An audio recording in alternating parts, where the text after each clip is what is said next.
निवडणुकीसाठी जिल्हा पातळीवर तयार रहा असं अजित पवार यांनी म्हटलंय। आपल्या वक्तव्यानं युतीतील नेत्यांना त्रास होता कामा नये असंही अजित पवार म्हणाले। भान ठेवून वक्तव्य केलं पाहिजे। अजितदादांनी कार्यकर्त्यांचे कान टोचलेत। आपण पण कुणी बोलत असताना प्रवक्ते असतील, पदाधिकारी असतील, सहकारी असतील, ज्याच्यातून आपल्या पक्षाच्या नेत्यांना, सहकार्यांना, आपल्या जवळच्या लोकांना त्रास होता कामा नये ह्याबद्दलचं पण आपलं वक्तव्य असलं पाहिजे। त्याच्यातून नवीन प्रश्न निर्माण होता कामा नये।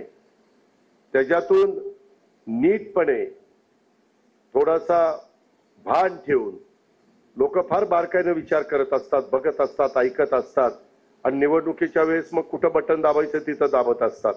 99 ते 2014 आपण आणि काँग्रेस बरोबर होतो, तरी देखील स्थानिक स्वराज्य संस्थांच्या मध्ये कार्यकर्त्यांना संधी मिळण्याकरता आपण तिथल्या जिल्ह्याला मुभा द्यायचो की तुम्ही ठरवा, तुम्ही तिथं काय केलं पाहिजे।